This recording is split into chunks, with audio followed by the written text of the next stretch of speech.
Je ne sais pas si tu fais partie de la team qui prépare ses cours ou qui prépare pas ses cours. Personnellement, pour baby, enfant, ado, sur toute l'année, mon année, elle est programmée cycle par cycle, cours par cours, tout simplement. C'est assez précis. Pour les adultes, c'est plus grossier. C'est-à-dire que de cycle en cycle, je vais avoir, une chose sur lesquelles je vais accentuer.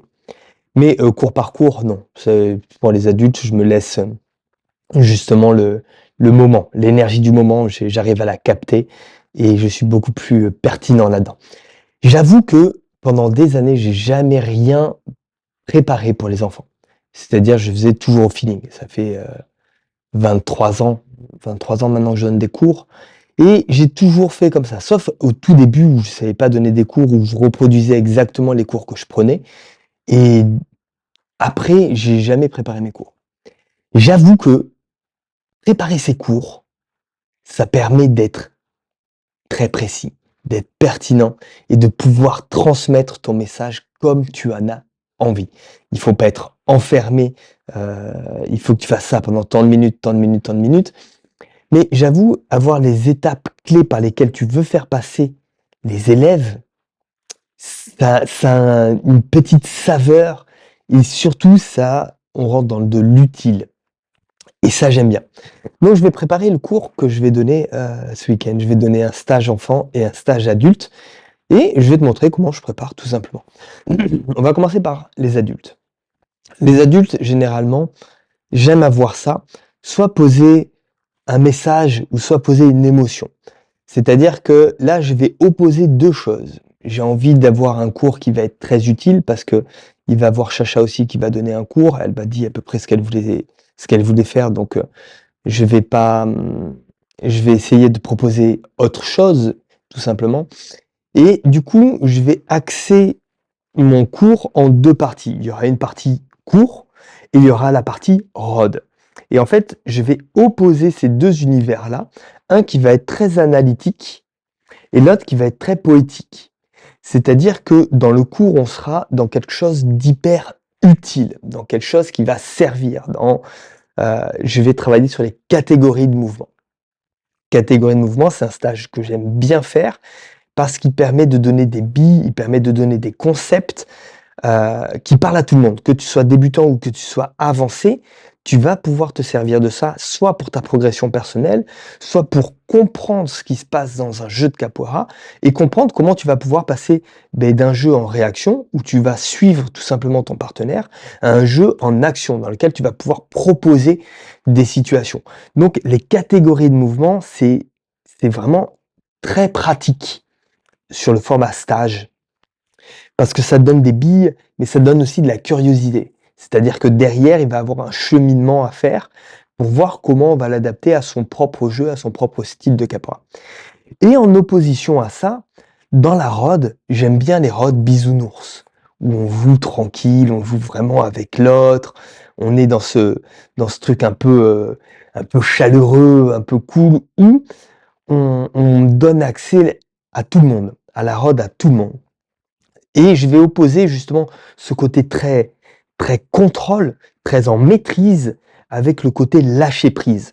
Du coup, ça sera mon intervention pour les adultes. On va vraiment, bosser fort, s'entraîner fort pour comprendre des concepts, des notions qui vont nous servir dans le parcours de capoeira pour pouvoir apprendre, méthodologiquement et d'un autre côté, il va avoir l'aspect beaucoup plus poétique où on va vraiment lâcher tout ce qu'on a appris et voir ce qui se passe sur le moment.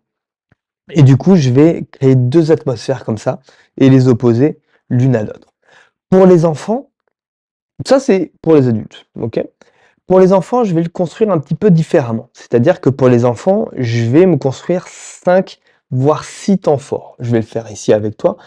J'ai des petits, sur mon ordi, j'ai des petits, je récapitule tous les dynamiques de jeu, tous les exercices de groupe, pas mal de choses que j'aime bien faire, qui sont pertinents, pour pouvoir travailler. Alors, je les classe avec, les cours annuels, c'est-à-dire que des fois, il faut plusieurs séances pour pouvoir développer un jeu, vraiment le comprendre et en avoir les bénéfices. Là, c'est du one shot. Donc je vais pas pouvoir me permettre de pouvoir, avoir quelque chose qui se construit dans le long terme. Il me faut quelque chose tout de suite d'entrée. Alors, tout de suite d'entrée, moi, j'adore, je vais le marquer ici, le jeu Only the Strong. Only the Strong, c'est un petit jeu où on va tous avoir, les enfants vont avoir un ruban, ils vont avoir les mains attachées, ils vont tenir le ruban. Et moi, je vais avoir une frite de piscine, et on va faire avec la musique de Only the Strong, justement. Zon, zon, zon, capoeira, mataon. Et à ce moment-là, gros coup de frite, et les enfants doivent esquiver. Euh, Ça crée toujours la dynamique de fou, parce que les coups de frites sont vraiment donnés, des fois ça touche, mais ça crée tout de suite l'implication et l'engagement de l'enfant. C'est-à-dire que tout de suite, instantanément, on n'est pas dans du blabla, on est dans le corps, on est dans l'ici, on est dans le maintenant, je mobilise tout le monde, les enfants, le corps, les sensations, tout, on est dans le moment tout de suite. Et avec ce petit jeu-là, j'arrive à faire passer énormément de choses. 3 chants, parce que dans cette musique, il y a zon zon zon, capoeira matao, onjite maribon zon zon zon zon, et après il y a ola olai.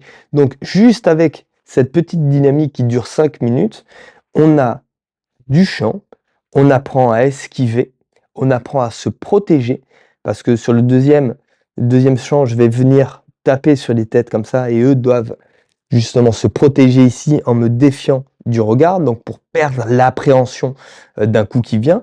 Le premier, c'était esquiver, apprendre à esquiver. Le deuxième, c'est apprendre à se protéger et à développer sa confiance et à me narguer avec des grimaces en me regardant dans les yeux. Et le troisième, justement, on va mobiliser un coup de pied et mobiliser une esquive. Donc là, on rentre dans de l'interaction. Et il y a une petite surprise au milieu, mais ça, je le laisse pour les plus initiés, ceux qui connaissent. Donc, juste avec ce petit jeu-là, j'arrive à mobiliser tout le monde. On s'échauffe d'une façon ludique, express, et tout le monde est engagé déjà sur l'activité. J'ai l'attention de tout le monde. Et en plus, on le fait avec le sourire, avec une énergie débordante. Donc, euh, les enfants cerne un petit peu le personnage. Donc je commence par Only the Strong. Donc là, on est monté très fort. Ensuite, il va nous falloir un petit temps pour pouvoir redescendre un petit peu. Là, généralement, je profite pour travailler le mouvement du cours. Et là, on va voir deux mouvements. Principalement, on va voir le pont, tout ce qui va être dérivé de pont, et la bananière. Alors la bananière, ça va être un peu facultatif. Déjà, je me montre le pont et la bananière, ça va dépendre de ce qu'on a réussi à faire avec le pont. Donc je commence par des mouvements qui sont un peu athlétiques, qui vont nous demander de l'énergie. Donc on va le prendre à ce moment-là du cours. Quand ils ont un espèce de pic, on va tout de suite se concentrer sur le mouvement le plus important du cours, ce sera le pont. Après, on va travailler des dynamiques 2 à 2, des jeux de guerre, des jeux d'opposition dans lesquels ils vont devoir se défier. Et ensuite, on va arriver tranquillement sur la musicalité et la rode. Donc le pont et tous les dérivés de pont, c'est-à-dire que le pont a 5 appuis avec la tête, le pont a 4 appuis, 3 appuis, 2 appuis, les passages en pont, se relever du pont, on va étudier tout ça et après je vais donner des billes à chaque enfant selon là où il est pour pouvoir lui donner des enchaînements et comment se servir de ce pont-là pour en faire un mouvement, un enchaînement, un passage de pont dans la capoeira. Donc, une fois qu'on a fait ça, il va falloir qu'on enchaîne tout de suite sur quelque chose qui va nous remobiliser. Là, j'aime bien Pinocchio. Pinocchio, c'est un petit jeu de guerre où ils sont 2 par 2. Et avec Pinocchio, donc sur 3 temps, 1, 2, 3, ils doivent essayer de se marcher sur les pieds à tour de rôle. D'abord, c'est l'un, il a 3 coups, 3 chances, et après, c'est à l'autre d'éviter. Ça, j'aime beaucoup ça parce que ça me permet de poser des mots. Ne vous laissez pas marcher sur les pieds. Et c'est pas la peine de partir sur quelque chose de où on va imposer, mais juste, non, on ne marche pas sur les pieds. Et ça, les enfants, ils adorent Pinocchio, pou, pou, pou, pou, pou, pou. Donc là, on crée une dynamique 2 par 2 parce que juste avant, on a fait quelque chose en groupe. Après, on a fait quelque chose d'individuel avec le pont. Donc chacun avec son corps, avec là où il en est. Et là, on remet justement la relation, l'échange, le social avec son copain ou sa copine. À partir de là, ça va très vite, hein. Pinocchio, c'est l'histoire, 2 minutes parce que je l'ai fait changer, hem, de partenaire. On va prendre, toujours dans un jeu de guerre, heu, opposition avec frites. Là, je vais leur donner des petites frites, je vais ramener le matériel, je vais leur donner des petites frites pour qu'ils donnent des coups de pied, des coups de main, des coups de tête et travailler toute la créativité autour d'un mouvement d'attaque. C'est-à-dire qu'il y aura une cible et un enfant aura 10 façons d'attaquer différentes. Donc il va falloir qu'il trouve des choses différentes à chaque fois, avec une main par terre, avec les 2 mains par terre, on attaque avec une main, on attaque avec la tête, peu importe, en sautant, on va changer les modalités. Je vais leur donner des indications pour qu'ils puissent justement savoir où partir, comment le faire et on va avoir un petit moment comme ça, 5 minutes à peu près, où ils vont devoir travailler leur créativité, leur agilité, leur habilité pour pouvoir, développer un petit peu le sens de l'attaque. Une fois qu'on a terminé ça, donc là, on est sur un moment qui est un peu plus calme, où il y en a un qui va être un peu moins actif et l'autre plus actif et on va changer comme ça. Ensuite, on va partir sur un jeu toujours d'opposition, un jeu à base de chiku chiku. C'est-à-dire qu'on va poser la frite, vu qu'ils ont le matériel entre les mains, ils vont poser la frite entre les 2 et là, on va commencer à travailler le jeu. La Jenga, on peut bouger, on peut donner des coups de pied, on peut faire tout ça. Dès que j'arrête la musique, le premier qui attrape la frite gagne. Il gagne rien du tout, mais il gagne. Hop, on repose et on continue. Selon le cadre qu'il va avoir, selon les enfants qu'il va avoir, je vais pouvoir passer sur le niveau 1, niveau 2 ou niveau 3. Ça va dépendre, mais on reste dans ces 3 jeux-là d'opposition. Donc Pinocchio.